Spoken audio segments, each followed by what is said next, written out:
Olá, sejam bem-vindos a mais um episódio do Negócios em Pauta, o seu podcast que mergulha no mundo dos negócios, trazendo histórias, inspirações, insights e muita informação.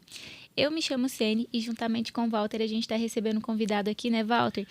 Hoje, quem não sabe de gestão e de administração de empresas aqui, vai pegar uma aulinha aqui com o seu Carlos Vinícius. É uma pessoa aí que vai trazer bastantes insights, conhecimento e de uma forma leve, né? Eu acho que esse é o objetivo. Queria agradecer, Sene e Walter, pelo convite. Tem pouco tempo que a gente se conhece, né? Conheci vocês a partir da minha entrada aí no Grupo Tamburi, cerca de 90 dias. E de lá para cá a gente está tendo um contato bem intenso, muito produtivo, por sinal. E isso acabou nos aproximando e recebi o convite do Walter para esse bate-papo. E acho que o objetivo, quando a gente fala de gestão, governança, empresa, é exatamente assim, como é que eu saio de toda aquela teoria e vou para o mundo real e aplico aquilo ali. Então, isso acho que me motiva dessa conversa aqui, Walter. E bacana, porque eu acho que é a dor de todo mundo, porque nos livros são bonitos, mas, tipo assim, a teoria ali tudo funciona, no papel, o papel aceita tudo. Tudo. Mas na prática, qual que é a diferença do...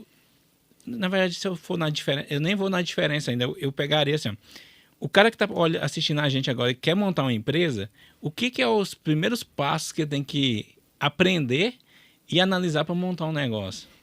Nossa, é engraçado, essa é uma pergunta difícil, porque, e aí se a gente pegar o histórico do Brasil, muitas empresas, tá? Não vou arriscar percentual, mas assim, a maioria das empresas são abertas por necessidade, infelizmente, ao invés de oportunidade. Então, quando você abre um negócio por necessidade, muitas vezes você não tem nem como estar pensando num planejamento, numa estrutura, né? Numa estruturação melhor ali do negócio. Acaba que assim, eu sei fazer isso e eu vou fazer, e vamos embora. Né? Mas se fosse começar do jeito bonitinho, se falava muito ali também dos planos de negócio, e isso mudou um pouco as startups, que já ficou assim, o plano de negócio já é um negócio obsoleto, agora já tem que ir para o MVP logo. Então assim, não tem uma receita de bolo. Eu acho que cada caso é um caso, pode ser que apareça uma baita de oportunidade ali amanhã e a pessoa fala assim, poxa, eu tenho competência para isso aqui, de repente eu vou buscar o Walter que tem um conhecimento financeiro e contábil para a gente juntar a força e crescer. Então, veja assim, que não tem uma receita de bolo. Eu acho que tem que ter o pé no chão. Talvez o que a gente tem que pensar é o pé no chão. Muitas empresas começam, vamos falar de uma forma realmente desestruturada, e primeiro eu acho que tem que ganhar dinheiro mesmo, faturar, né, ver se o negócio é viável, e depois arrumar a gestão, sabe? Talvez é um caminho até natural para os negócios muito rápido. O que acontece muito é o seguinte, começa bagunçado e continua bagunçado. E nunca se organiza, né? Nunca organiza. Nesses dias eu estava conversando com uma colega, advogada lá da FPTA, e a gente troca muito figurinha, e já fizemos alguns trabalhos juntos, eles são um escritório de advocacia empresarial. E por que a gente faz muito trabalho junto? Porque normalmente quando dá alguma zica jurídica empresarial, o problema, a causa é a gestão. Tá? Então, chega a caso de não ter nem contrato social anterior ao Código Civil. Então, assim, é uma série de situações que não tem, assim, o que começou errado foi isso. Foi uma série de situações e cada caso é um caso que depois desdobra para um negócio que pode complicar muito, sabe? Não, exato. Faz total sentido.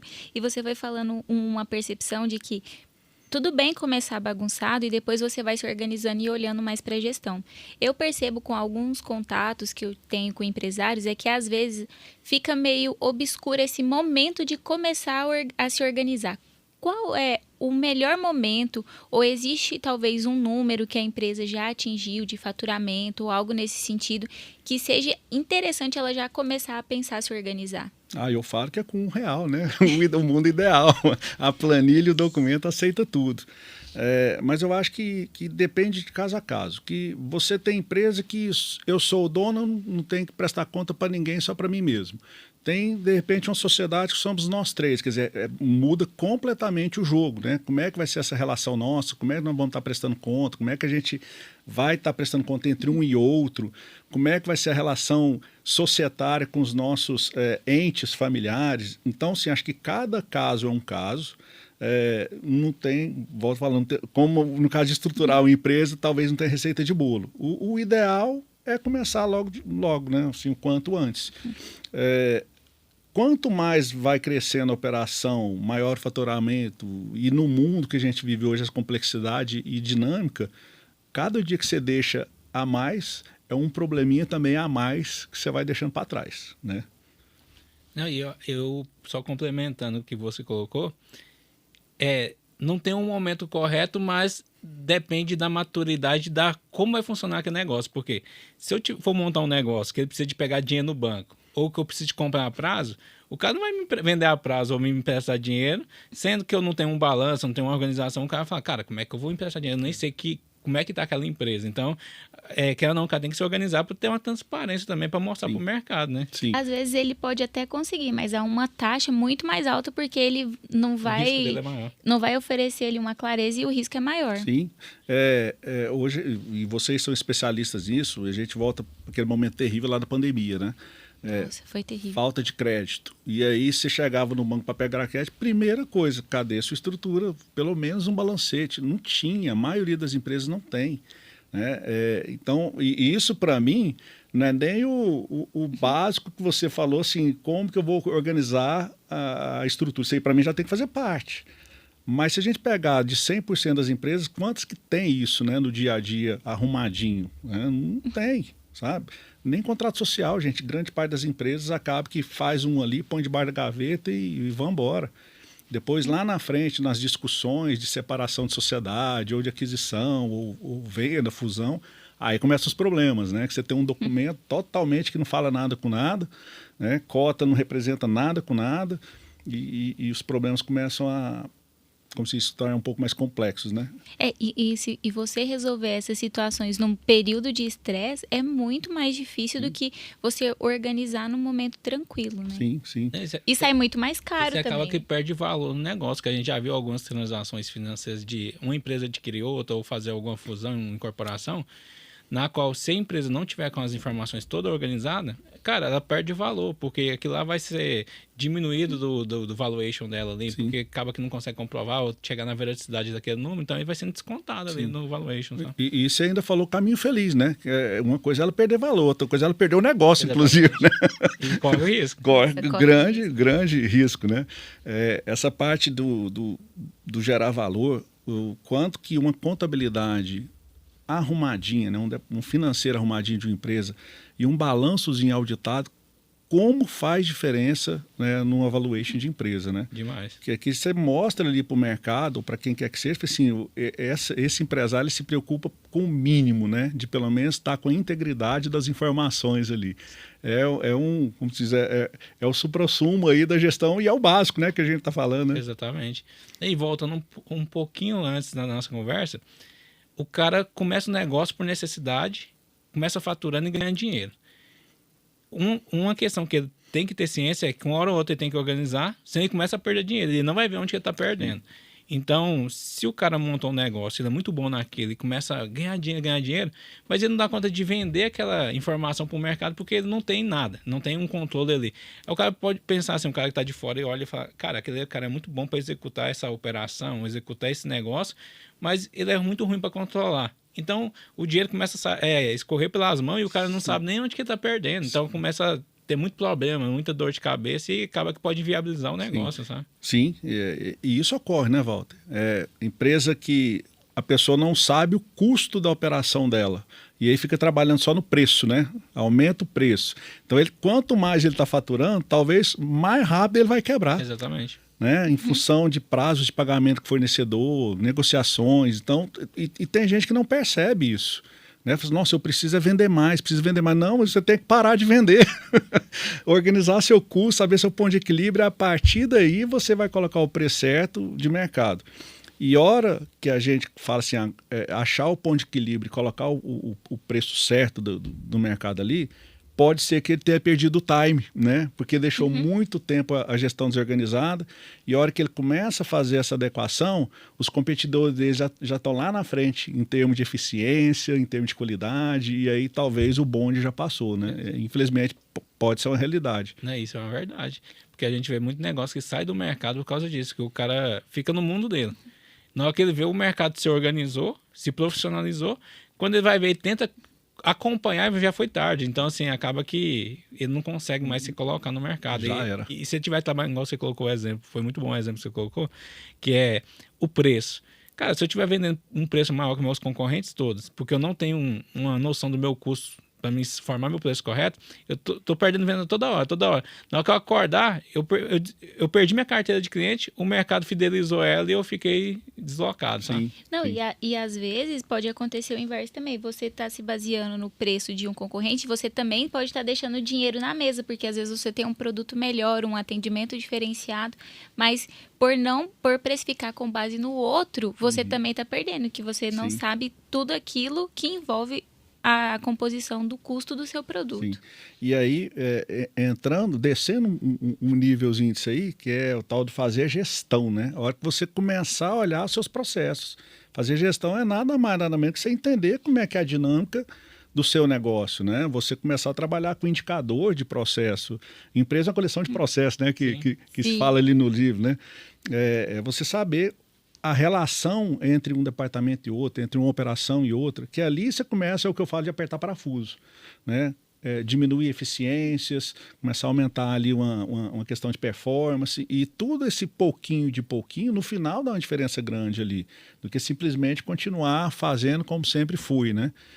E hoje, nesse momento que a gente está de novas tecnologias, né? Falando aí de parte de transformação digital forte, e agora com inteligência artificial, eu não tenho nem noção onde que isso vai parar. Então, a gente realmente tem que entrar para dentro da operação mesmo, conhecer cada detalhe e trabalhar a gestão. Sabe? E a gente fazendo um link entre esses pontos que você trouxe para nós, que as empresas nascem dessa necessidade e as pessoas vão fazendo. Existe uma forma de essa pessoa que é fazedora conseguir fazer a gestão, ou necessariamente precisa ser alguém de fora que não está diretamente envolvido na operação para fazer uma gestão? Não, cada um pode assumir o papel ali, acho que é o que deve, né? E fazer essa gestão. Agora, muitas vezes, quem está dentro da operação, e acho que esse é o outro grande problema, que além de empresa por necessidade, ele entra num parafuso ali, no dia a dia, que o dia a dia consome, ele não consegue olhar para fora e ver, né, ou colocar o pescocinho para ver o que está acontecendo ali. E isso prejudica ele na visão de longo prazo. Então, qualquer um consegue sim, mas talvez para sair daquele momento, uma ajuda externa é fundamental. O que eu acho que não é legal é essa ajuda externa ser permanente, né? Então, assim, você tem que ensinar a pescar. Porque a gestão, quem tem que fazer realmente é o dono do negócio, a diretoria, são os líderes ali, né? Você ficar a vida inteira dependente, por exemplo, de alguma coisa que talvez aí não seria o mais apropriado, né? Não vou falar que é certo ou errado, que cada um tem um tipo de negócio, complexidade, um momento de vida. Então, tudo depende, mas o ideal é, assim, eu ter domínio da gestão do meu negócio. Posso até ter o Walter e a Sandra, que são os que vão tocar, mas eu sei tudo o que está acontecendo ali, né? Eu sei a visão onde eu quero chegar, o como eu quero chegar, e monitorar como é que está acontecendo, se eu estou indo no caminho certo ou não. Você colocou uma coisa interessante. Porque o cara que é pequeno, ele deve olhar e falar assim, o Carlos acabou de falar que a empresa é um conjunto de processos, tal, de forma organizada, que faz a roda girar ali e a empresa virar uma empresa de fato. Estou começando minha empresa agora. Eu não consigo parar para fazer isso, mas ele consegue. Mas ele não precisa de ter um nível de, assim, um processo de escrita, mas ele pode pegar um documento em Word e falar, cara, meu fluxo de negócio começa aqui, faz isso e termina. Eu tenho que pegar todo dia e fazer esse processo. Então, se ele escrever o básico ali, da forma dele mesmo, quando estiver crescendo, ele vai conseguir acompanhar o negócio e vai aprimorar, né? Contrata uma empresa de consultoria que mapeia esses processos melhor para ele. Sim.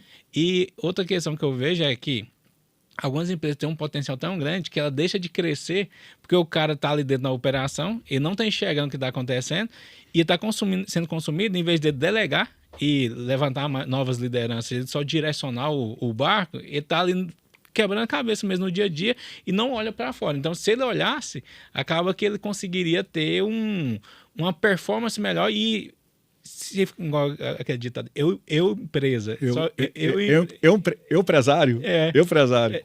Cara, o cara sozinho não dá conta de fazer tudo. Então ele precisa de pessoas boas, ele precisa de agregar pessoas para o negócio funcionar. Sim, e delegar, né? Delegar para qualquer um, não. E aí talvez é outro problema, né? Eu tenho a minha pessoa de confiança do financeiro, só que essa pessoa da minha confiança não entende nada de financeiro. Então, o que resolve isso? Né? Depende, você está perdendo grandes oportunidades exatamente porque a pessoa a quem você confia não tem a competência técnica. Então, esse é um outro detalhe que é o que você falou. Talvez ele está deixando de crescer, deixando de ir na mesa, porque quem está com ele não tem competência. E o outro lado, ele ter pessoas a qual ele pode delegar, essas pessoas ele também tem que capacitar, desenvolver, né? Senão a pessoa também vai ficar tudo dependente desse empresário e aí fica aquela roda que ele não sai do lugar, né? Dá autonomia para as pessoas executarem, né? E acompanhar isso. Dá autonomia, mas delegar não delargar, né? E você tem uma diferença grande entre os dois. Né? Nossa, exatamente isso. Delegar é você direcionar e acompanhar, e monitorando e direcionando no meio do caminho. Eu entendo que delargar eu faço, faz isso aqui para mim, vira as costas, e no dia que eu falo, assim, eu quero isso aqui tal dia. Nunca busquei nenhuma informação sobre aquele processo, se está dando certo, se não está dando certo. No dia eu chego e quero o resultado. Sendo que lá no fundo, o cara sabe que não vai sair no jeito que ele queria, da forma que ele queria, e talvez ainda direcionou mal a pessoa, sabe? Sim. E ainda vai colocar a culpa na pessoa. Exatamente. E aí vem um feedback ainda. Fala, cara, eu vou te dar um feedback aqui. Exatamente. Tem até uma charge fala assim, o cliente pediu um balanço, aí tem várias formas, não sei se vocês já viram, depois eu vou colocar aqui para o pessoal ver. Fala assim, o cliente pediu um balanço, aí o que a pessoa entendeu, o que ela consegue fazer, o balanço que saiu. Então, assim, no final das contas, se você não acompanhar, não vai ficar do jeito que você quer. Eu lembro disso. Era uma piadinha que fazia com o engenheiro, né? Uhum. Eu falo porque eu sou engenheiro, então, se você pedir uma coisa pro engenheiro, o cara faz 1000 maravilhas ali, não é nada que o cliente quer. Eu tô pegando esse gancho aí. Sua formação em engenharia, como é que você entrou tão a fundo na parte de gestão? Coisa interessante. Já tem algum tempo isso aí. Eu formei engenharia, atuei na engenharia por um tempo, tá? Cheguei a construir engenharia civil, minha formação.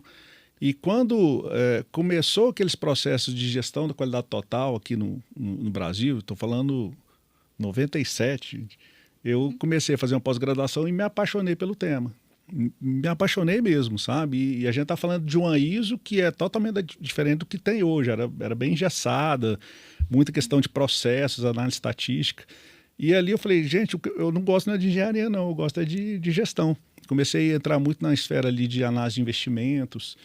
E ali eu redirecionei minha carreira, sabe? E aí eu comecei realmente a ir para o lado de business mesmo. Aí passei por várias empresas, graças a Deus, muitas de referência no mercado. Eu tive uma experiência também, e ali eu acho que começou a me formar como gestor, quando eu tive um coworking, hoje chama coworking, na época, que eu estou falando 1999, gente, chamava Business Center, escritórios virtuais. Então, eu fiquei de 99 até 2006 com essa estrutura. Então, ali eu falo que ali é onde despertou em mim o gestor. Que você apanha o dia inteiro, tem que resolver problema o dia inteiro. E ali eu comecei a aparecer para o mercado. Então, dali, o negócio começou a desandar para um lado e eu estou onde estou hoje aqui, ó, trabalhando com o que eu gosto, sabe? Que é falar de governança, implementar gestão. Cada dia é uma novidade, não tem receita de bolo, né? A gente lida com gestão com pessoas, então hoje você está de um jeito, amanhã você está de outro jeito, a gente tem que entender isso.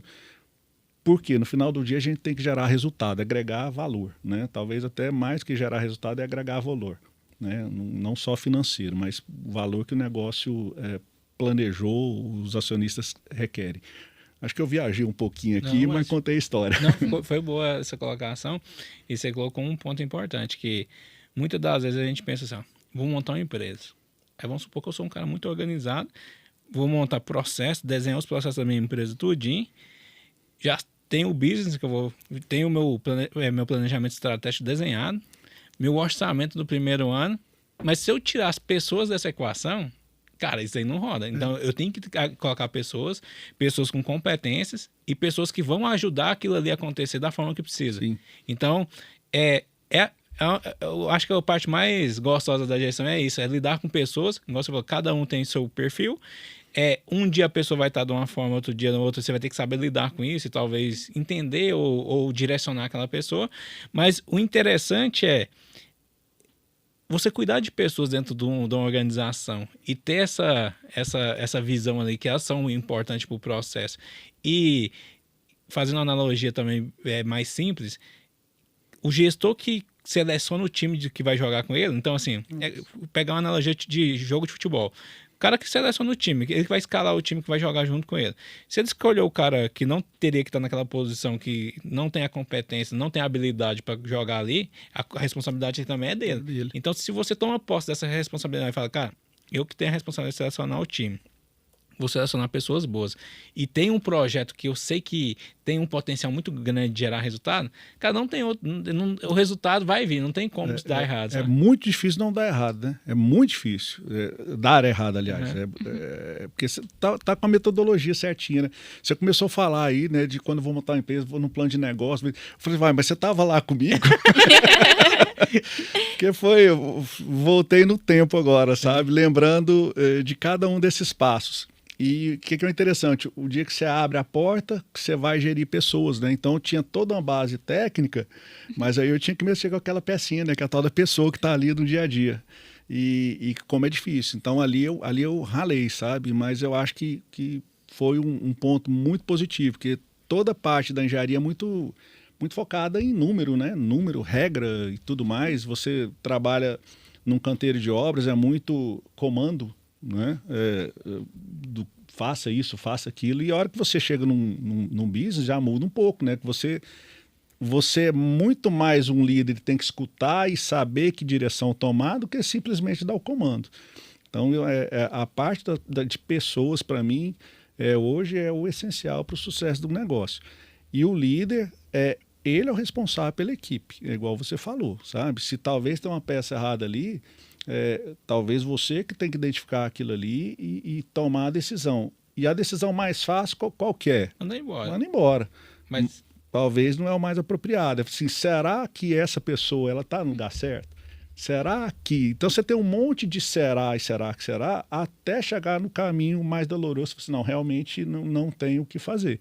Mas até chegar nesse caminho, você tem várias possibilidades que você pode, inclusive, transformar aquela pessoa, né? Não, eu ia falar que é exatamente isso. E hoje a gente percebe isso, como as pessoas elas estão cada vez mais sem paciência, achando que tem que trocar.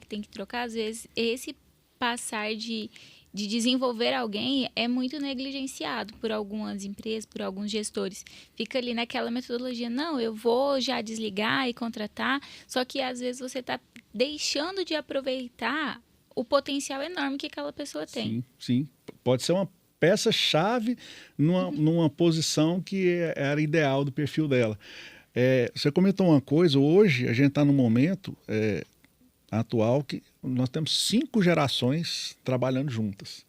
5, né? Desde o baby boomers lá até o povo fala da geração mimimi, né? Uhum. Mas por que a geração mimimi? Porque um cara que está na geração X aqui, ele não consegue falar a mesma língua do que um da geração X aqui, ó, né? O Y. Então, eu acho que talvez o grande jogo disso é você acessar a pessoa, a comunicação ser acessada.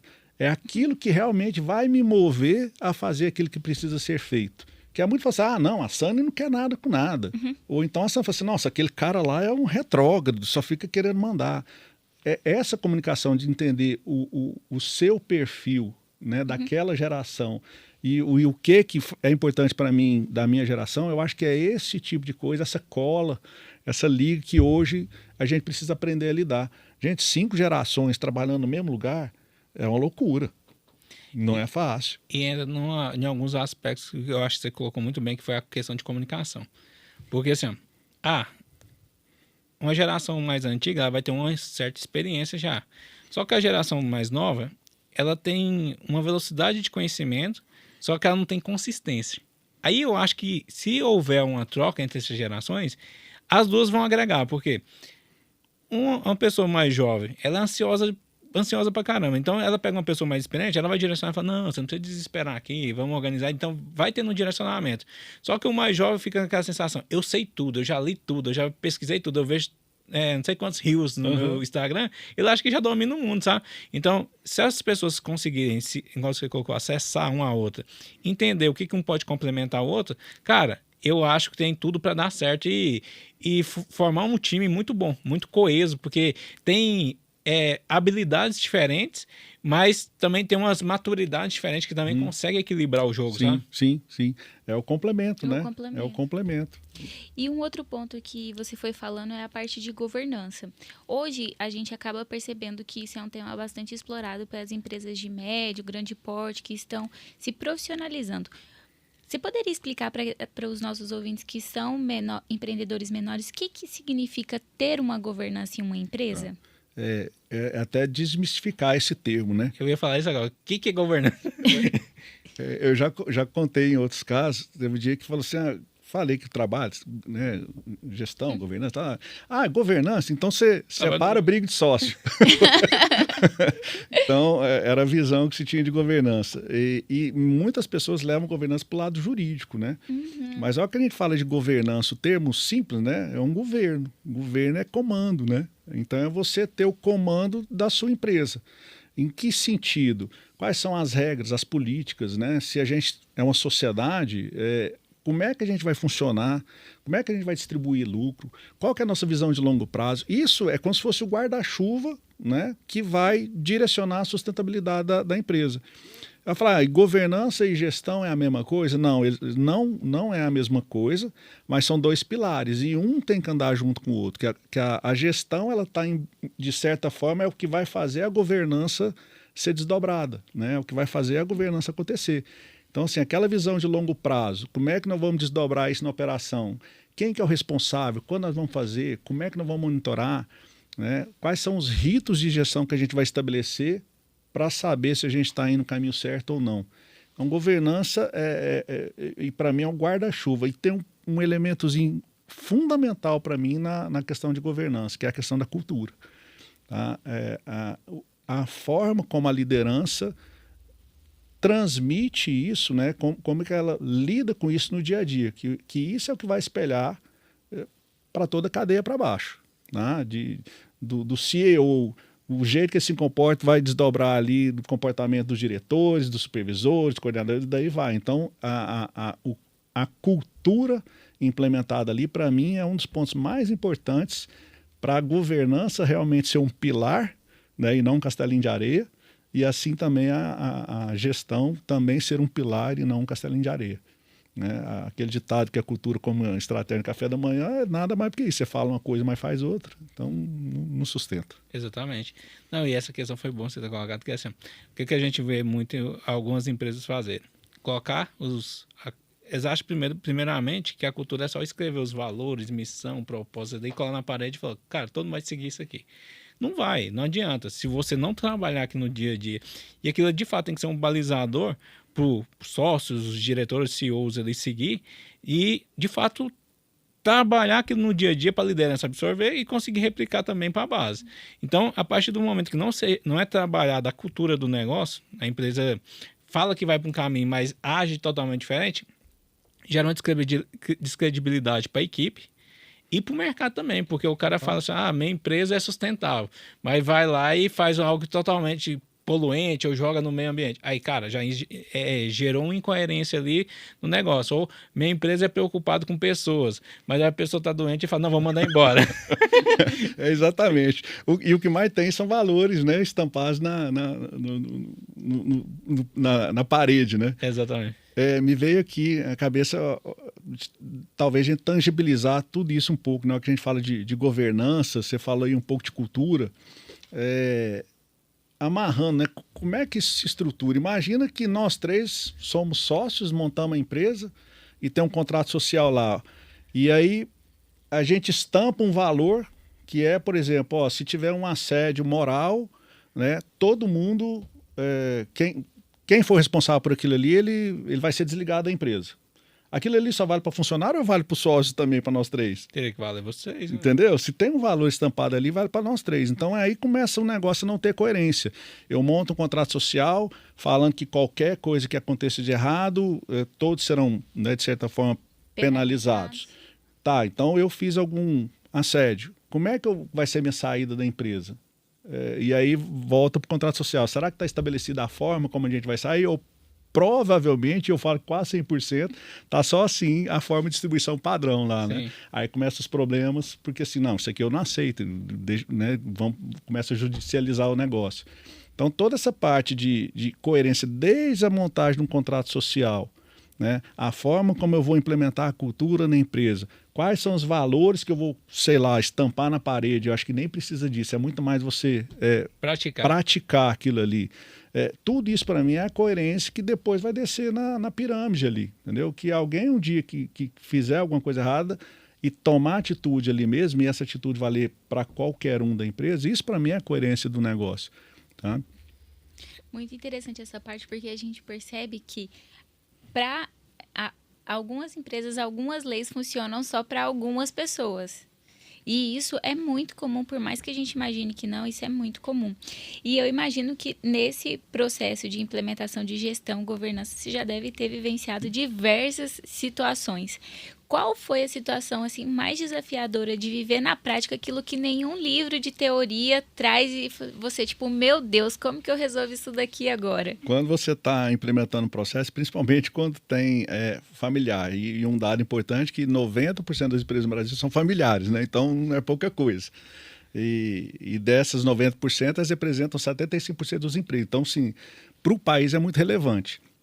Mas quando você trabalha com empresa familiar, é interessante porque você normalmente tem os donos dos processos, né? Um é o financeiro, o outro é o comercial, o outro é a produção. Então você começa a entrar, qual que é o princípio? Transparência, integridade. Então, ao que você começa a implementar alguns processos de gestão, começa a incomodar. Pessoal, é aquele livro, né, que mexeu no meu queijo, né? Porque você vai pedir para que a pessoa faça coisas diferentes do que ela está acostumada a fazer. E quando ela não vê o sentido naquilo ali, ela começa a travar, começa a desviar, começa a não participar das reuniões, começa a boicotar. Então, o grande entrave, muitas vezes, é nisso, entendeu? Especialmente em empresas familiares. Um começa a boicotar, talvez o outro, no sentido assim, que está sendo incomodado num negócio que vai ser muito melhor para eles. Exatamente. Começa assim, isso aqui é burocracia. Gente, uma gestão e governança, a última coisa que é burocracia, é alavanca. Né? É alavanca, é onde a gente vai ter integridade de informação, é onde a gente vai ter transparência de ação e onde você vai ter valuation para o mercado. Então, a última coisa é isso. O que acontece muito também, já aconteceu, a gente combina uma coisa aqui. Aí, depois de uma semana, tá tudo combinado, pactuado. Aí chega um e fala assim, não, a gente combinou, mas eu não quero isso aqui mais não, tá? Então, assim, isso acontece. Mudar de opinião no meio caminho. Não, a gente decidiu, mas isso aqui não tá bom, não, eu não quero mais, sabe? Então, acontece. Então, assim, não é fácil, porque muitas vezes a pessoa não está preparada, né? Ela não lidou com aquilo, mas é um processo, né? É o vai e volta, vai e volta. Talvez o sério, você pegar alguma coisa que realmente faça a diferença ali para aquela empresa, que eles sintam que aquilo ali vai ser importante, né? E, infelizmente, muitas vezes o bonde passa, né? O que tem que ser feito não é feito, e aí as consequências, talvez, de uma gestão desestruturada, uma governança estruturada, eu não posso falar nem lá na frente, logo aqui na frente, é desastroso, porque hoje está tudo muito rápido, né? Está tudo muito dinâmico. Pegando um ponto, assim, você falou um negócio que eu vou fazer outra pergunta em cima, mas só para pegar um contexto. A grande parcela das empresas do Brasil são familiares.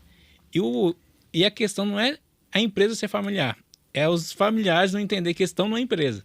Então, assim, vocês entendem que está num negócio, cada um tem seu papel a ser desempenhado. E se ele não está desempenhando bem, a gente tem que achar outro lugar. Igual a gente falou de liderados, cara, um familiar que está dentro do negócio, que talvez está numa área que a gente colocou ele lá. Falou assim, não, meu filho vai trabalhar nessa ponta aqui. Só que o cara não tem habilidade nenhuma. Talvez ele é muito bom com outra coisa aqui. Por que nós não transitamos ele para outra área e desenvolve ele para dominar aquilo lá, sabe?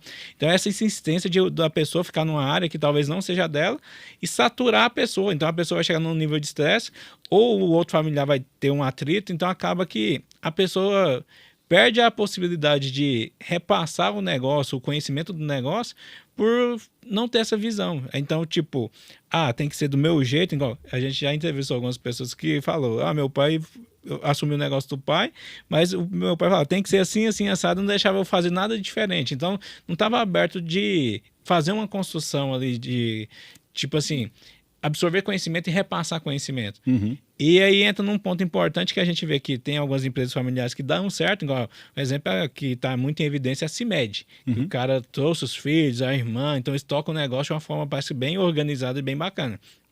Mas aí eu vou te voltar uma pergunta. A parte de governança entra também na perpetuidade do negócio.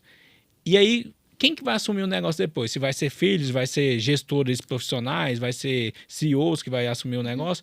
Então, eu vou ter que buscar no mercado ou a própria família está sendo profissionalizada para assumir aquele negócio. Como que a governança ajuda nessa parte de sucessão? É essencial. Na verdade, é o pilar que vai falar assim, vai dar certo ou não vai. Né? E grande parte começa dessa forma. Cada um tem um papel da família na organização.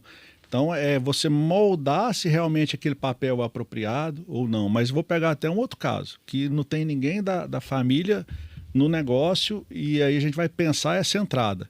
E aí eu vou trazer um dado, ele é de, acho que é 2023 ou 2024, foi a última pesquisa que eu vi eu acho que é da KPMG, tá? Com o ACI Instituto. Mais de 50% dos sucessores, eles não querem participar da gestão do negócio. Olha só que número. Então, se nós temos filho aqui, mais de 50% dos nossos filhos não querem entrar na gestão do negócio. Isso é um dado alto, né? Alto mesmo. Por outro, tem outra pesquisa que é assim, os atuais donos de negócio, mais de 70% também não querem qualquer mudança na empresa. Então, assim, de um lado, a gente tem 70% assim, eu não vou largar o osso, e do outro tem 50% assim, eu não quero, não tô nem aí para esse negócio. Então, a conta não vai fechar. Então, o papel de você pensar uma sucessão, ela é primordial, né? Porque, assim, com essa diversidade de gerações e o que cada um quer, né? O que cada um aspira, talvez vai ficando mais distante ainda esse negócio. Aí eu vou voltar à pergunta. Talvez eu não te respondi, mas volta. O que esse dono de negócio quer com a empresa? Será que o fim dessa empresa é o que? É passar para o sucessor ou é uma venda? Se é uma venda, o que eu estou fazendo para criar valor nessa empresa para vender? Se a gente parar para refletir quantas empresas são criadas com o objetivo de criar valor, falar assim, eu posso fazer o que eu quiser dela agora, inclusive vender, olha, eu não tenho um número para isso, mas eu acho que talvez... Muito baixo. Muito baixo, né? E aqui o povo tem um amor pela empresa, né? Exatamente. A empresa é minha. Ele esquece que foi um negócio, tem a personalidade jurídica, tanto é que o patrimônio da pessoa física é independente da pessoa jurídica, porque ela tem uma vida própria. Então, eu constituí aquilo ali, eu posso ter sido o fundador dela, mas a intenção dela é que ela continue a sobreviver, mesmo que eu morra. Tipo assim, eu morri, mas o negócio continuou, teve vida, teve continuidade. Mas o cara primeiro pega amor e fala, cara, tem que ser do meu jeito e vai ter que ser assim. Segundo ponto é que o cara com esse amor pelo negócio, ele nem cogita a possibilidade de uma venda. E, igual você bem colocou, se o filho dele não quer assumir e não quer pegar uma gestão e constituir ela dentro da empresa, formar agentes ali para confiar nelas e deixar elas tocarem o negócio, então ele tem que vender. Então, olhando essa perspectiva de venda, aí entra na questão, igual você falou, se o cara tiver já essa visão, igual eu vejo que o pessoal dos Estados Unidos já trabalha com o negócio já pensando em vender. Sim. Eles não começam o negócio falando, ele vai ser meu para sempre. Então, ele já molda o negócio ali, que se aparecer uma proposta boa, cara, tá aqui, pode tomar conta e assumir. É um fator cultural também isso, Sim. né? Eu acho que devido à necessidade que se tem para a criação de uma empresa, eu acho que a pessoa vai pegando muito amor e esse vínculo é difícil de ser quebrado, né? Não E se fácil, torna um filho. Não é fácil, não. E o que mudou um pouco, talvez, nesse momento, as startups mudaram um pouquinho, né, desse conceito, mas também acaba que é um segmento muito específico, muito voltado aí, ainda para TI, né, vamos falar assim, desenvolvimento do digital, mas vamos falar economia real, tem muito ainda o que mudar disso aí. E é mais difícil também essa mudança acontecer se um negócio que ele está tocando ali está dando sempre certo. Não, mas assim, eu toco isso daqui há tantos anos e está dando sempre certo. E aí o filho vem e ele tem que dar essa autonomia para o filho fazer algumas alterações, né? Pensando ali numa sucessão, até errar. Só que ele vê que quando ele estava na frente, às vezes as coisas davam certo. E como ele tem essa cultura, eu acho que é onde fica difícil, é um trabalho aí muito importante de ser quebrado para poder permitir que as empresas cresçam cada vez mais. E se a gente pegar o pessoal que vai ficando mais sênior, o de idade, vamos falar assim mesmo, você tem todo um aspecto emocional ali também, né? De assim, poxa, não sirvo mais para nada. Então tem uma questão muito forte ali também, que eu acho que é uma outra barreira, né? De se trazer essa sucessão e que reflete esse número de mais de 70% não querer largar o osso, né? E aí, onde que eu vejo também que fora do país, fora do Brasil, o pessoal tem muita aquela questão. Eu montei um negócio, escalei ele num nível, vi que chegou no... Eu cheguei no meu topo. Eu acho que eu tenho que ter uma pessoa melhor do que eu para assumir isso aqui agora e tocar. Eu coloco essa pessoa, mas aí os caras ficam participando do conselho, só que ele vai fazer um trabalho voluntário. Ele monta alguma instituição de trabalho voluntário e vai fazer algo ali também, não fica 100% parado. No Brasil, o pessoal não tem muito essa visão de tipo, eu cumpri meu papel nesse negócio aqui, fiz isso aqui acontecer, chegou nesse ponto aqui, não precisa mais de mim, deixa eu ver o que eu posso agregar mais.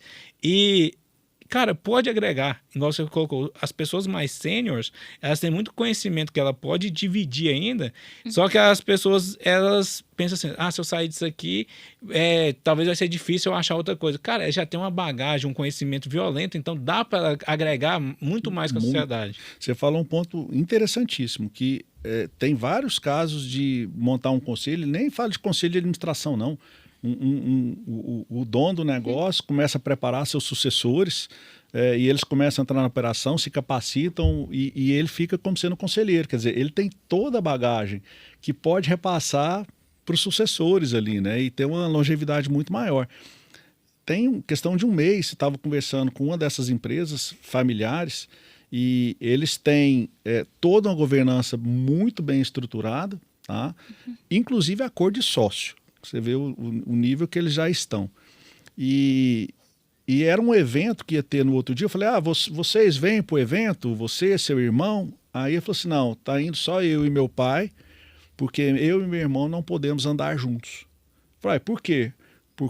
Se acontecer alguma coisa ou comigo ou com meu pai, a empresa continua. Se acontecer comigo e com meu irmão, a empresa não continua. Então, olha só o nível de visão, de governança, porque estabeleceu a regra e de praticar a regra.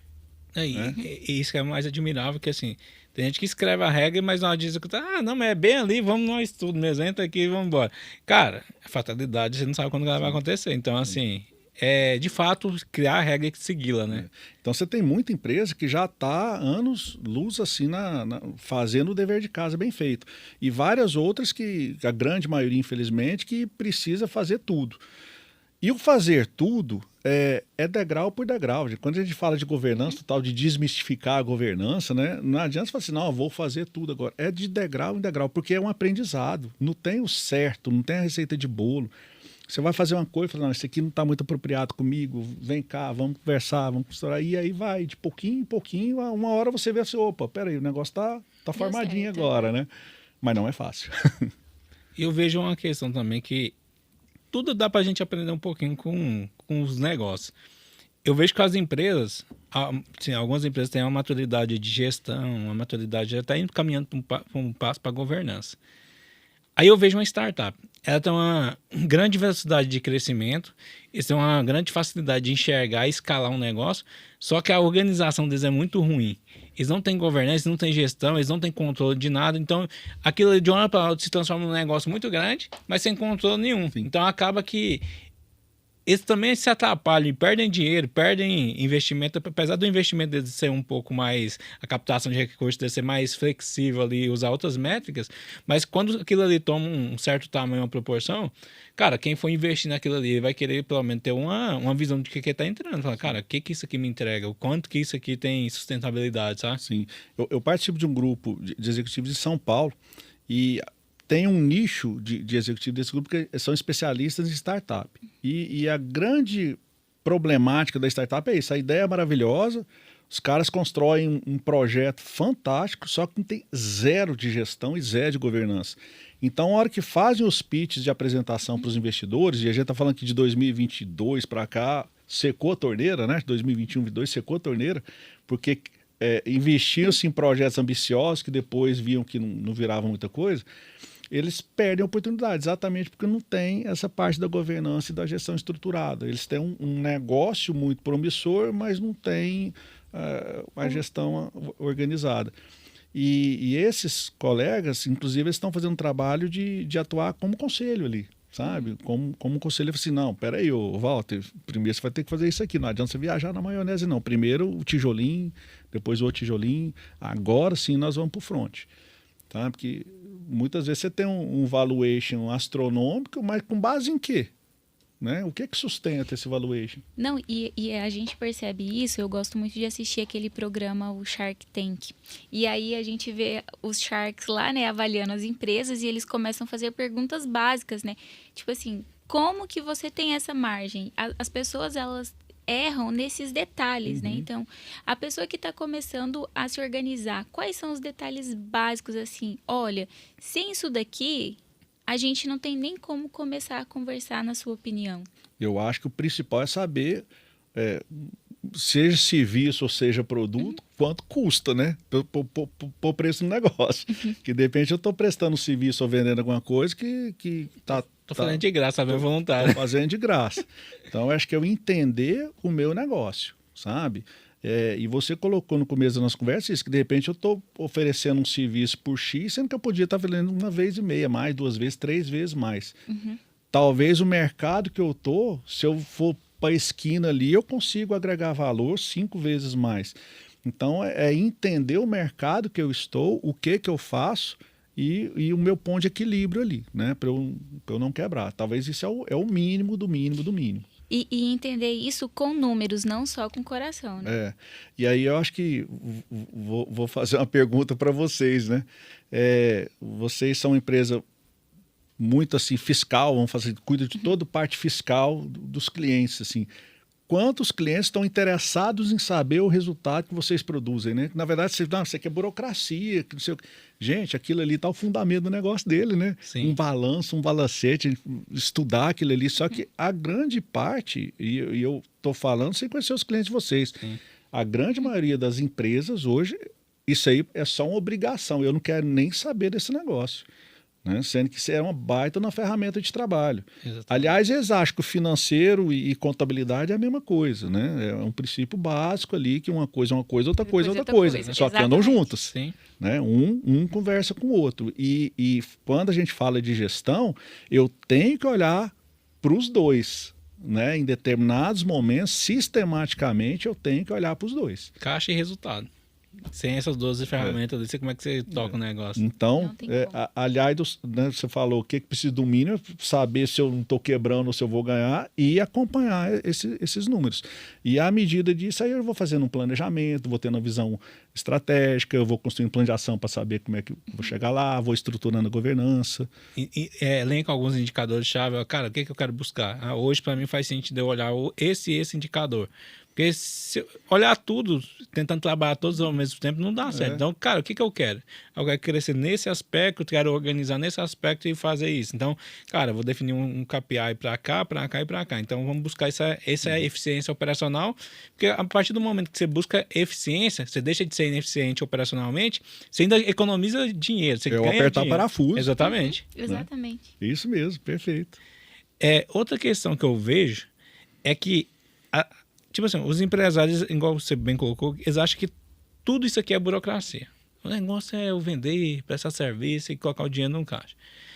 Mas, cara, não tem como o cara gerir um negócio sem informação, não tem como. Então, o cara fala assim, eu sei mais ou menos no feeling. A maioria, quando o cara fala que sabe no feeling, quando ele vai... Não sabe nada. Quando ele vai depurar, ele não tem uma noção do tamanho do negócio dele ou onde que ele tá deixando o dinheiro dele parado, sabe? Mesmo. Então, assim, hoje... Se eu fosse elencar 2 pontos principais assim, que o cara precisa de ter de informação para começar um negócio, ele precisa saber o quanto que ele vai faturar, ele precisa saber qual que é o resultado que ele tem, ou ele precisa saber quanto dinheiro que ele vai precisar. Eu acho que os 3, né? Os 3, né? Eu acho que os 3. E o dinheiro que ele vai precisar, e aí já sendo uma empresa constituída, inclusive, talvez ele já vai até fazer a conta assim, qual compensa eu buscar, né? Até quanto compensa eu buscar. E aonde eu vou buscar, com qual custo eu quero trazer esse dinheiro. Então, por isso que a gente precisa ter o mínimo de informação, que senão você fala assim, não, vamos hoje, gente, pegar um juro de 15% ao ano, Uma pessoa pega um empréstimo, um financiamento, como é que vai sustentar um negócio desse? Não sustenta. Né? Não Sustenta. Não sustenta. E uma questão que, no meio da conversa, sabe o que eu consegui perceber? É que se você está fazendo um negócio errado, tipo assim, errado não, vamos colocar assim, de forma não tão profissional a gestão, talvez você trouxe o negócio até aqui, mas você permanecer nele é um erro que vai comprometer seu negócio lá na frente, a empresa. E o outro ponto que eu consegui enxergar na nossa conversa é, beleza, eu tenho várias nuances aqui que eu tenho que observar no negócio para trazer o resultado para dentro da empresa. Então eu tenho que olhar, o que eu vou buscar dinheiro, quais os números que eu quero trabalhar. Qual que é a pessoa que eu preciso. Qual que é a pessoa que eu preciso. Exato. Mas aí uma coisa que parece que é tão óbvia, não pense só no tradicional. Pela nossa conversa aqui, a gente foi vendo que tem outros caminhos para você buscar. Igual você falou, eu preciso de dinheiro. Aí eu olho, o juros está 15%. Na verdade, se eu for pegar no banco, dá muito mais que isso. Que aí o banco ainda dá uma sangrada no cara. Mas se eu for pegar dinheiro no banco, hoje meu negócio, qual que é a perspectiva que eu tenho que ver? Eu quero chegar nesse ponto aqui com o meu negócio. O dinheiro no banco está com esse preço. Cara, e se eu trazer um investidor ou um sócio para dentro desse negócio? Talvez aquele dinheiro para mim, eu não vou ter um custo nele, eu vou ter só a obrigação de gerar mais resultado para remunerar aquele acionista que está dentro do negócio. Então, para mim, é um dinheiro barato. E as pessoas não param para olhar dessa forma, porque vem com aquela visão tradicional. O negócio é meu. Então, se ele olhar com uma forma mais abrangente, olhar o negócio com uma empresa mesmo que tem que funcionar e tem que crescer, cara, o cara até tira um pouquinho dessas vaidades e fala, menos paixão, talvez, exatamente. Né? Eu acho que as duas palavras são chave quando a gente traz isso, é vaidade e paixão. Né? As duas juntas num negócio não funciona. Não é? Eu tô refletindo aqui com vocês também. E aí, voltando um pouquinho para a empresa familiar, que tem os 3 filhos que estão lá, né? Está envolvida exatamente isso, é vaidade e paixão. Se os 3 têm que ser tratados como um profissional de mercado qualquer. Só que aí é a grande dificuldade, né? Porque você toma café junto, vai trabalhar junto, almoça junto, no fim da semana está junto, então tem um monte de situações que estão misturadas ali.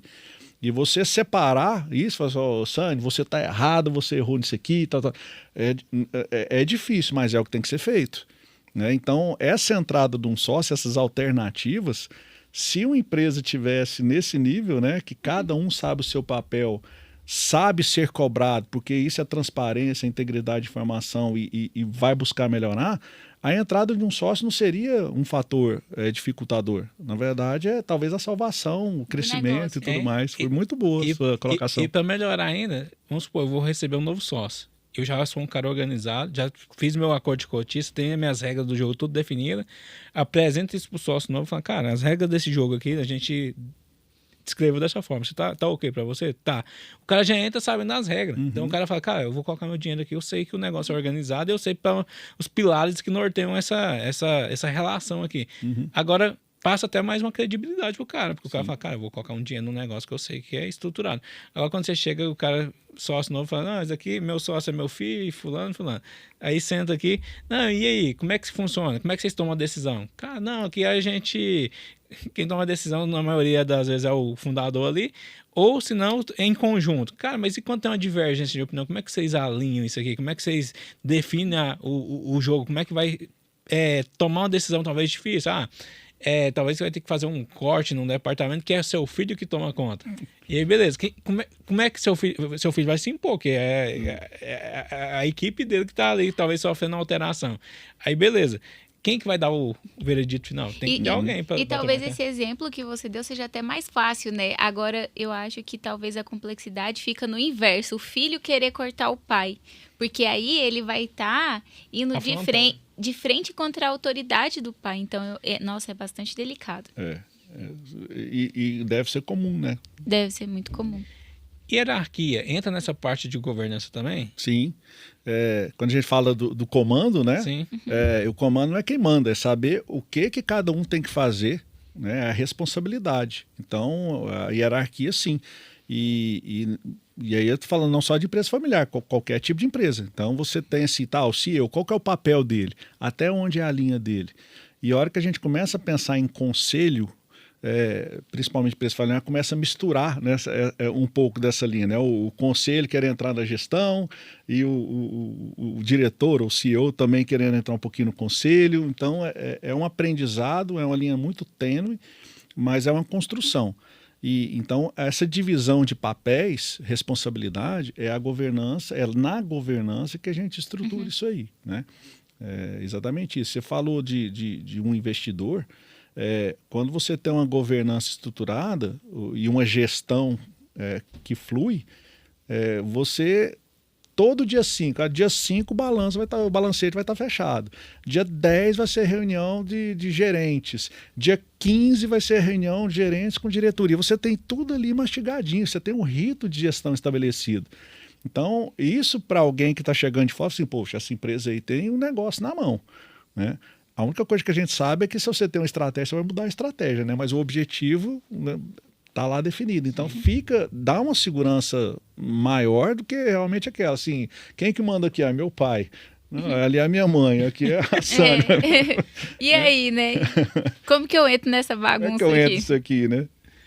Não, e é complicado, cara. Que, tipo, é complicado dois aspectos. Porque se atrapalha também a relação familiar. Porque, cara, teve um atrito dentro da empresa. Se a empresa é familiar e tá todos os membros da família ali trabalhando naquele negócio, talvez é uma coisa que realmente você precisava te dar uma chamada de atenção de alguma pessoa da família. Cara, você fez isso, né, dessa forma não fica bom, tal. Na próxima não vamos fazer dessa forma. Beleza, você tá alinhando um negócio da empresa. Aí chega em casa, tá brigado por causa do negócio que alinhou da empresa. Cara, não faz sentido nenhum. Então, impacta em dois lugares, não só dentro da empresa, mas na família também pode correr o risco de desestruturar ali e ter um afastamento, né? Esses dias, assim, acho que foi em fevereiro, deu uma aula de governança para formação de conselheiro. E tinha uma das alunas, era uma turma só de mulheres, foi bem interessante, o Instituto só de mulheres do Brasil.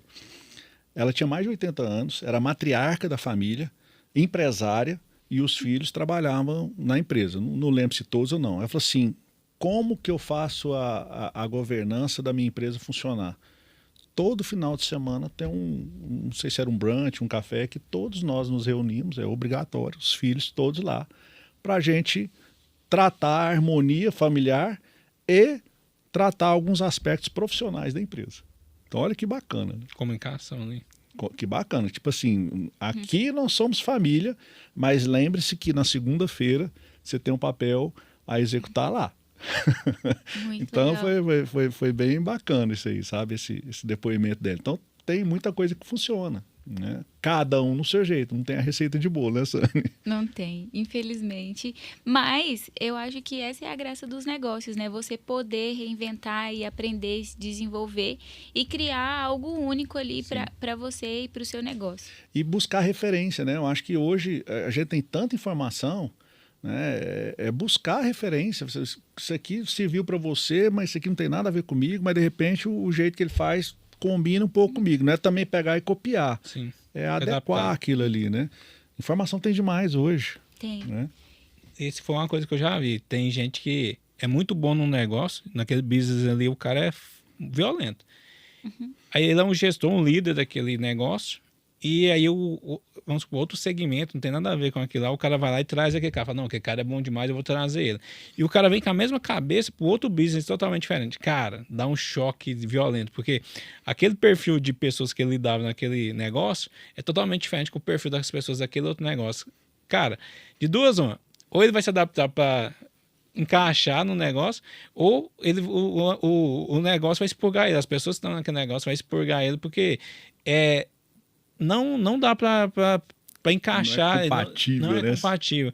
E aí entra naquilo que você falou. Cara, beleza, se eu peguei e vi que o cara é bom nisso aqui, eu colocar ele aqui, direcionar, falar, cara, aqui não é bem assim, pode ir mais com calma, ou senão vai por esse caminho aqui que as pessoas entendem dessa forma aqui. Então, acaba que o negócio flui, sabe? Então, esse jeitinho de fazer as coisas também acontecer, é igual você comentou, que não tem uma receita de bolo, mas o cara que já tem mais maturidade, ele já sabe como que ele vai organizar e estruturar aquilo ali. Quando é um cara que, vamos supor, um cara do comercialzão, um diretor comercial, e ele vem aqui para fazer assumir uma diretoria, vamos colocar financeira. Aqui ele tinha que cobrar a meta. Aqui ele tem que direcionar, ele tem que analisar, ele tem que explicar os negócios. Então, esse cara aqui, se ele não tiver um nível de adaptação grande, ele vai bater em todo mundo e falar, cara, amanhã eu quero isso aqui pra E aí ninguém para com o cara, roda todo mundo na equipe. Verdade. Desestrutura o ambiente. Né? Verdade. Carlos, nessa sua trajetória, porque a gente viu, você já passou por muita coisa, mas qual foi o fato assim que você falou assim, cara, ou eu vivenciei, ou eu estudei da parte de governança que você fala assim, cara, esse aqui é um case para ser estudado? Eu até citei né, assim, de uma empresa familiar que eu vejo que implementou uma governança com coisas simples, né? Quer dizer, uma simples ação deles não viajarem junto mostra a efetividade de uma governança, um exemplo bobo aí que eu dei, tá? Eu já passei por empresas que têm uma governança muito estruturada, com conselho de administração, com diretoria estabelecida, nível gerencial muito forte. Vi muita coisa positiva, tá? E mesmo nessas coisas já estruturadas, o que eu percebi e vivenciei? De você construir coisas novas. Então, por exemplo, começar desse comitê, começar a estruturar comitês de auditoria, comitês de pessoas, você começar a criar mais robustez no negócio. Tá? Então, isso foram experiências boas. Estou num momento agora muito interessante também, tá? Que é exatamente a gente estabelecer um conselho consultivo no grupo. Né? O grupo está num crescimento aí muito bom, né? Hoje somos referência ali na região que a gente atua. E essa parte toda, ela envolve toda uma construção e um aprendizado e uma modelagem que se adeque ao negócio. Né? Eu não posso pegar o que deu certo onde eu fui ali e implementar aqui. É uma construção. E a gente tem acionistas e um conselheiro assim, muito experientes de mercado também, que facilita muita coisa, sabe? Da gente começar a implementar esses ritos no dia a dia. Então, assim, eu tenho bons exemplos, tem exemplos não tão bons também, mas vamos ficar nos bons. Qual que é mais fácil? Fazer a gestão de um negócio ou dar aula? Que você também comentou que leciona. Qual que é mais... A paixão é a gestão. Gestão? Eu vejo assim, a aula ela é interessante e eu não sou professor constante, né? Foram 2 módulos que eu dei lá. Na verdade, eu já tive cadeira de professor lá atrás, em 2002, fui professor assim, constante na PUC para o curso de administração de empresas e engenharia de produção. Ficou 2 anos ali. E depois nunca mais voltei para a sala de aula. E agora que me chamaram para esse módulo de governança, né, nessa formação de conselheiro. Me chamou atenção porque eu gosto do tema e pelo nível de profissional que a gente acaba lidando, né? Sim. Então você acaba criando um network e aprendendo muito. Quando você ensina, você mais aprende do que ensina. Exatamente. A verdade é essa. Concordo. Né? Então, eu acho interessante isso, que me força a estar cada vez estudando mais e aprendendo mais. Mas a paixão é aplicar. Sabe, o que eu gosto mesmo é do resultado do negócio. Porque ali você está quebrando a cabeça todo dia. Né? Ali que você está aprendendo, você está lidando com pessoas, você está recebendo feedback. A questão da intuição, né? É muito interessante que você lida hoje, você está de um dia, amanhã do outro. Então, você lidar com esses aspectos subjetivos assim, é muito interessante. Eu acho que enquanto pessoa a gente cresce muito também. Então, a minha paixão é o dia a dia do negócio, sabe? É o que eu gosto. E essa questão de ver as coisas se desdobrando e dando certo também é prazeroso demais. Eu também acho bacana de ver a coisa se concretizando na prática, assim, você olhar e falar, cara, nós estávamos aqui, agora isso aqui já tá, né, tomou forma, sabe? E o que é interessante, né? Você tem a visão dos sócios lá, não? É aqui que eu quero. Então, você discute como precisa, o caminho certinho você não tem. Você traça alguns rumos para chegar ali, né? Então, você conseguir ver aquilo ali e dia a dia, né, assim, tá indo certo, não tá, o tijolinho foi colocado aqui, opa, esse tijolinho quebrou, como que eu vou fazer no lugar? Esse para mim é a paixão do negócio, sabe? Você construir. Isso é bacana. Carlos, a gente tem um costume aqui, toda vez que a gente entrevista a pessoa, a gente pede para a pessoa dar assim, quem gosta de fazer isso, o pessoal deixar uma mensagem, um conselho aqui.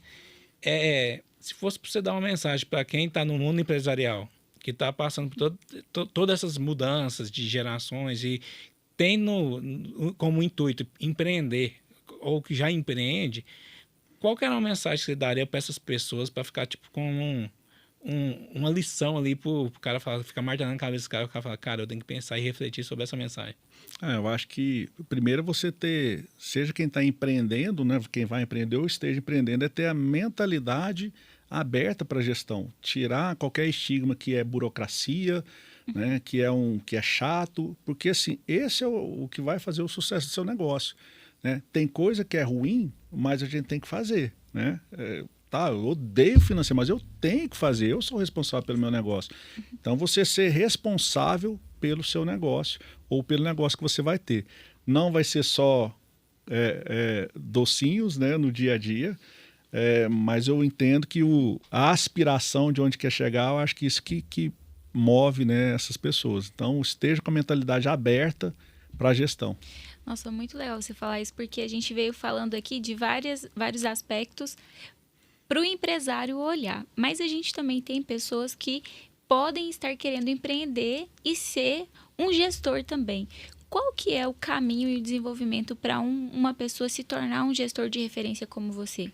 Obrigado por gestão de referência, mas eu estou longe disso. Oh, meu Deus, a humildade. Eu acho que todo dia é um aprendizado. Eu apanhei muito, né? Mas, por outro lado, eu estudei muito também. E para mim, esse estudo contínuo nunca acaba. E a hora que a gente começa a pegar lá de trás os conceitos de gestão, muita base é a mesma. A forma pode mudar um pouco, a tecnologia está mudando demais, né? Talvez uma história, mas os princípios são os mesmos. Então, primeiro, entender os princípios de gestão. Eu acho que isso é importante. E quando eu falo de gestão, estou falando de governança também, estou falando de estratégia, estou pegando todo o combo aí, tudo, né? Pessoas. Esse aspecto cultural, para mim, é fundamental, tá? Você ter coerência entre o que você fala e o que você faz. Eu acho que talvez esse aí é um dos principais pontos. Enquanto empresário, enquanto você virar um empresário, você ter coerência naquilo ali, que é aquilo ali que talvez vai dar sustentabilidade nas ações de quem estiver te vendo ali, inclusive de cliente.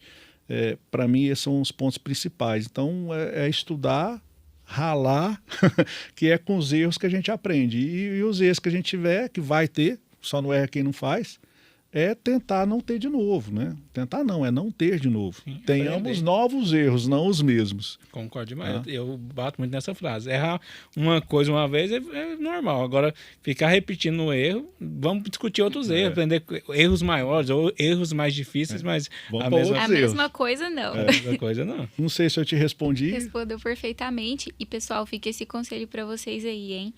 Só não erra quem não faz. Quem não faz. Vamos fazer mais, pessoal. Isso aí. E vamos empreender, que acho que o Brasil eu ouvi de um colega, o Fernando, até desse escritório, da FPTA, que o maior programa de geração de renda do país são os empresários. Sim. Nós somos responsáveis por toda a geração de renda do Brasil. Então, vamos empreender com consciência, empreender com responsabilidade, criar negócios que fazem a diferença aí, porque, na verdade, tudo que a gente está produzindo, ele gira aí na economia, né? Cada funcionário que a gente está falando de 3, 4 que rebate ali em sua família. Sim. Então, o empreendedorismo, ele é fundamental realmente para o desenvolvimento do país. E um dado interessante, que aí eu acho que a gente tem muito que evoluir, e aí a gente está falando praticamente de governança e gestão, que hoje, olha que a gente pega uns dados aí dos Estados Unidos e Brasil, das micro e pequenas empresas, que representam aí 95%, a quantidade de micro e pequenas empresas é praticamente a mesma no Brasil e nos Estados Unidos. Só que no Brasil, o PIB que elas movimentam é em torno aí, se não me falha a memória, 30%. Elas representam o PIB. Nos Estados Unidos, mais de 50%. Então, imagina essa diferença de 20% no PIB se a gente conseguisse melhorar dessas micro e pequenas empresas aqui. O que seria o nosso país? Tá? Então, isso aí já está falando o quê? De eficiência. Claro que tem uma série de burocracia governamental, né? O nosso país ele é muito burocrático em várias coisas que, naquele Doing Business, a gente é um dos piores do ranking lá. Tem muita coisa aqui que realmente atrapalha, mas tem muita coisa aqui também que a gente deixa de fazer. E se a gente fizer, e aí o fazer é o tal da gestão, esse gap aqui pode ser diminuído e o resultado, sim, ser uma coisa absurda.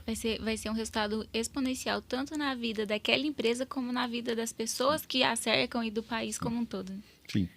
E assim, talvez cara, para você virar um empreendedor, um empresário, não é só abrir o CNPJ e vender e comprar alguma coisa ou prestar um serviço. Cara, olha aquilo o negócio como carinho, como de negócio mesmo, que talvez esse gap você consegue compensar fazendo uma gestão eficiente, ver, potencializar seu negócio, trazer mais pessoas para agregar para o seu negócio, contratar mais pessoas, empregar pessoas, gerar renda. Então, isso daí vai fazer a roda girar. Sim, exatamente. Carlos, a gente está indo para o final, passou rápido para caramba essa conversa. A gente começa a conversar, o tempo Foi voa. muito bom. E a gente queria te agradecer bastante pela aula e pelas informações repassadas aqui. E, pessoal, aproveitem aqui pelos ensinamentos repassados e apliquem em seus negócios, que a gente vê que vai fazer diferença aí. Walter, obrigado pelo convite. Sandro, obrigado demais pelo bate-papo. Adorei mesmo, tá? Acho que foi muito bom para a gente terminar aí. O objetivo é a gente contar as histórias que a gente viveu e trazer uma inspiração, né? Seja para quem está com alguns problemas, para quem está querendo crescer e para quem está querendo empreender. Então, eu que agradeço demais essa vinda aqui, esse bate-papo com vocês, tá? E me coloco à disposição aí no que puder ajudar, que a gente puder conversar de novo. Tô junto com vocês. Só um detalhe, os nossos ouvintes, o pessoal que nos acompanha, eles também gostam de acompanhar os convidados que a gente recebe. Você tem algum canal que as pessoas possam te acompanhar, seja no Instagram, LinkedIn? Sim, eu tenho o meu Instagram é o Carlos Vitt, VITT, tá? Vou deixar aqui também. Tá ótimo. E tem o LinkedIn também, eu passo para você e coloca lá no coisa. Fiquem à vontade aí para a gente trocar ideia, conversar, que eu acho que é assim que a gente cresce e aprende, tá? Um ajudando o outro, um pegando a mão no outro, porque o dom da razão acho que não existe. Não existe. Não existe. Verdade. Obrigada. Obrigado. Obrigado a vocês. Pessoal. Até a próxima. Tchau, pessoal. Obrigado.